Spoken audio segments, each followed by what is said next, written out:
Shalom.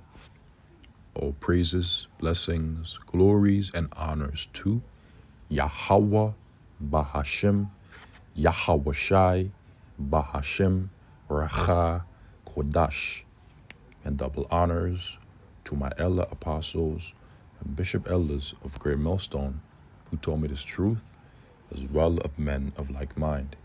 Shalom wa chasad, which means peace and mercy to the elect of the nation of Israel, whom are you so-called Negroes, Latinos, Native American Indians, and just like foreigners of the seed line of our forefathers, Abraham, Isaac, and Jacob, whom are scattered here in America, which is Babylon the Great, and abroad. To you I say Shalom, beginning with the 144,000 prophets, and Yahweh Bahashem, Yahweh Shai, willing. This lesson is edifying and informative. My name is Quanawath, and in the news from the RT, Macron urges EU to ditch U.S. arms makers. This is another example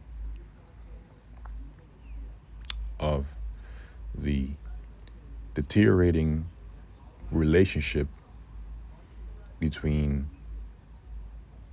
the beast with 7 heads and 10 horns and the whore,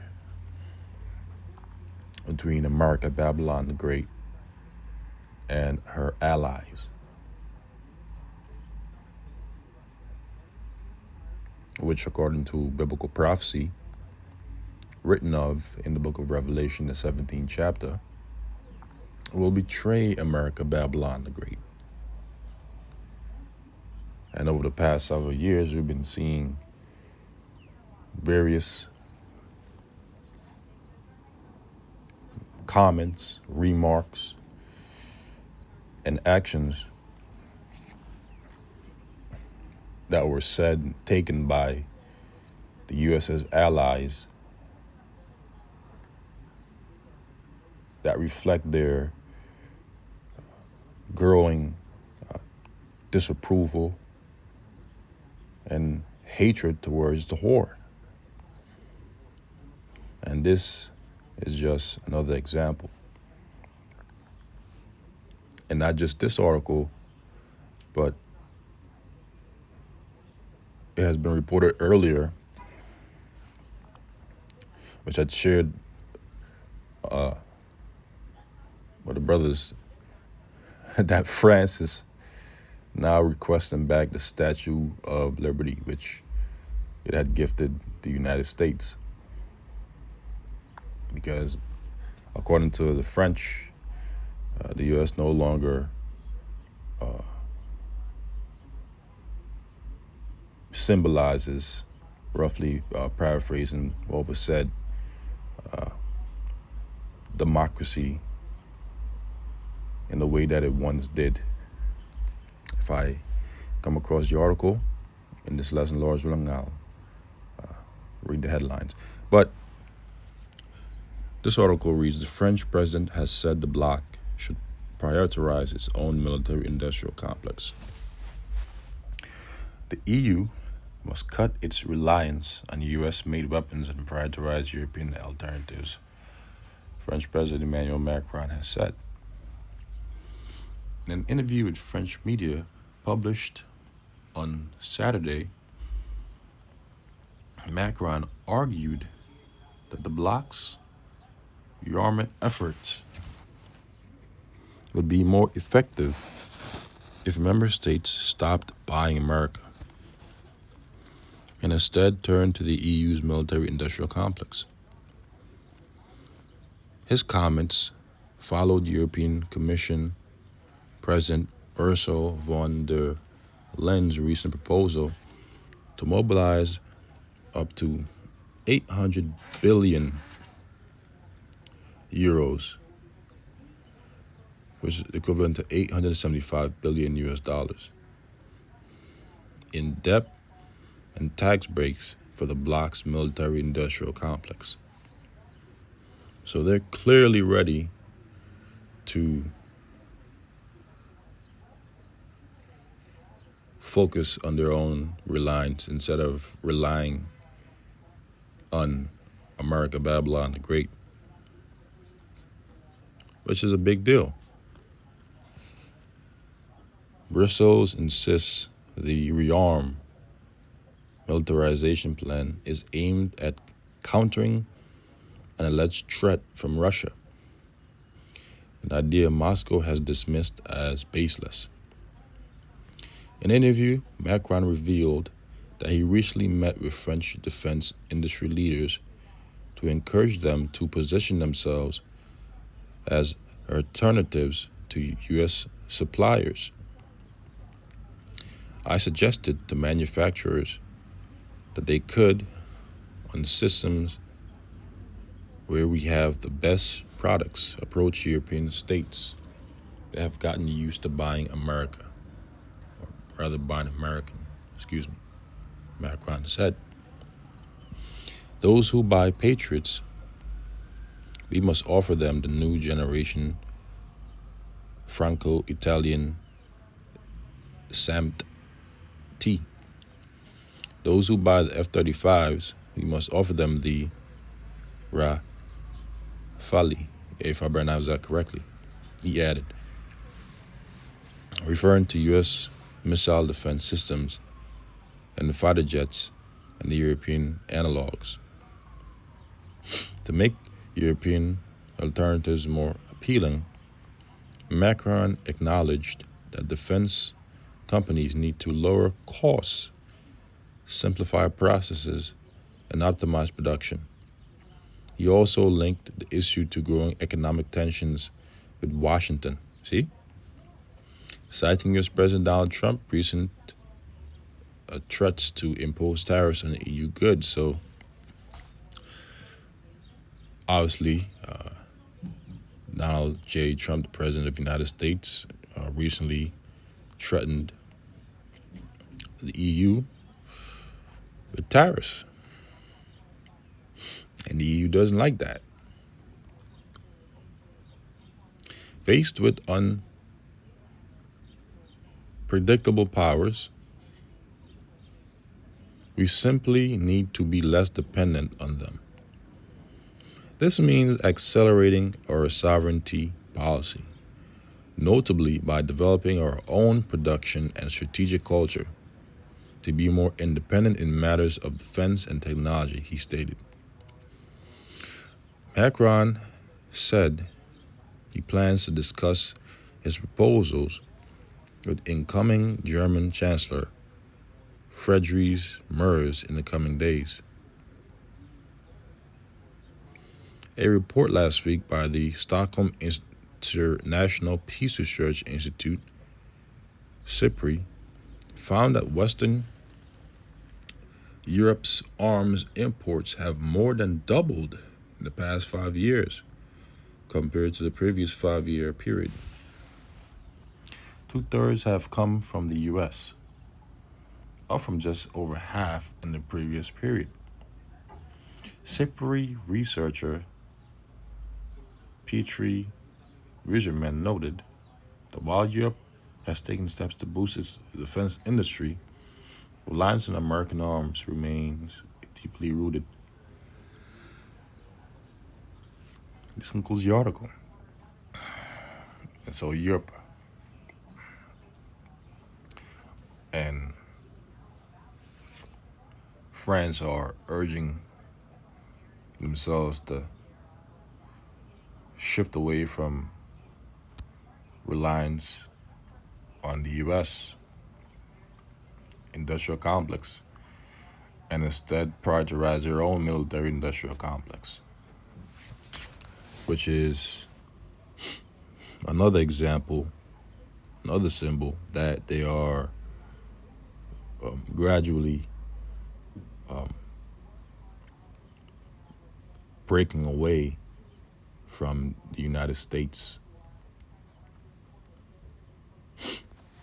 Because according to Revelation chapter 17, verse 16, it says, "And the 10 horns which thou sawest upon the beast," which the 10 horns represents the European Union, the EU. And the beast is the pagan Roman Empire, which came back in the form of NATO and the EU, with America being an extension of that empire. Okay? These shall hate the whore. And the whore is America, Babylon the Great. The whore is the one that rides upon the beast with 7 heads and 10 horns, and shall make her desolate and naked. And how are they going to do that? By shooting nuclear weapons upon her, according to biblical prophecy. And shall he eat her flesh and burn her with fire. So it is prophesied that America's allies will, in fact, betray America, Babylon the Great. Obadiah, chapter 1, verse 7. All the men of thy confederacy. What is a confederacy? A confederacy is an agreement, a pact. So all the men of thy confederacy, of whose confederacy? Of America's confederacy, which includes our allies, have brought thee even to the border. When we read Joel 3rd chapter, that border is the border of the valley of Jehoshaphat, located in the Arabian Peninsula. The men that were at peace with thee, and this is the point, the men that were at peace with thee, that were at peace with thee, because at one point they were at peace with the whore. But eventually, they'll stop being at peace with the whore and will become adversaries of the whore, enemies of the whore. And we have been gradually seeing the buildup of that. The men that were at peace with thee have deceived thee and prevailed against thee. They that eat thy bread, because they're going to prevail. How are they going to prevail? By shooting nukes upon the whore, as we had just read in Revelation, the 17th chapter. They that eat thy bread, and how do they eat bread with America, Babylon the Great? Through trade, traffic, especially through sea. You also have air, but it's primarily through sea. They that eat thy bread have laid a wound under thee. There is none understanding in him, because this man does not fear the Lord. He lacks understanding. For he's proud, full of hubris, extreme pride.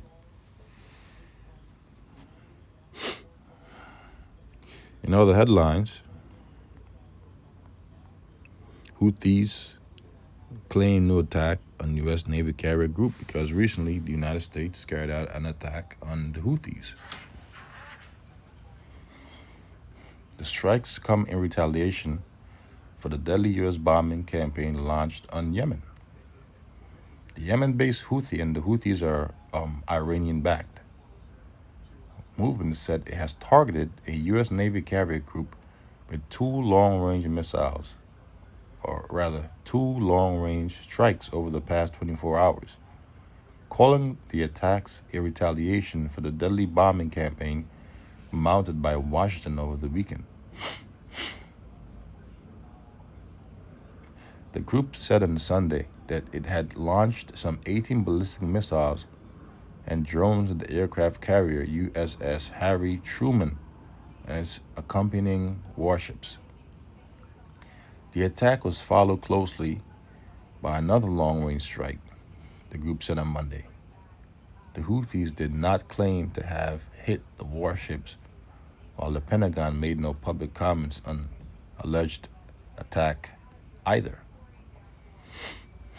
U.S. President Donald Trump ordered a powerful military action against the militants on Saturday over what he described as an unrelenting campaign of piracy, violence, and terrorism. The Houthi group, officially known as the Ansar Allah movement, has been in control of a large and the most populous part of war-torn Yemen, including the capital city of Sana'a since the mid-2010s, effectively acting as the country's de facto authorities. The strike on Saturday killed at least 53 people and left nearly 100 injured, according to the country's Houthi-run health ministry. Trump's national security advisor Mike Waltz claimed the strikes hit multiple Houthi leaders and took them out. Additional strikes were reported by local Houthi-affiliated media on Saturday night. The targets reportedly included a cotton ginning plant located in the western coastal region of Hodeidah and an Israeli RoRo ship seized by the Houthis over a year ago. The group has launched numerous strikes on international shipping they believe to be linked to Israel since late 2023, in a campaign staged in solidarity with the Palestinians. The Houthis have also reportedly conducted long-range ballistic missile and drone strikes on Israel, as well as on Western military vessels deployed into the region. So tensions are heightening between the U.S., Israel, and Iran, and its back proxies. And the scripture says that the least of the flock shall draw them out. This is another build-up towards that. And leading up to that, we're going to hear of wars and rumors of wars. See then that ye be not troubled, as it is written, for the end is not yet. Why? Because the chip has to be mandated first before the Thoros War really pops off. See, war is a process. And over the past years, we've been seeing buildups towards it. The Lord's setting everything in place. As soon as that chip gets mandated, things going to start moving extremely faster. The U.S., UK, and Israel have repeatedly bombed alleged Houthi military sites in retaliation. Yet the strikes have largely failed to stop the attacks on naval traffic. The Houthis put their campaign on hold early this year after Israel and the Palestinian military group Hamas reached a truce in Gaza.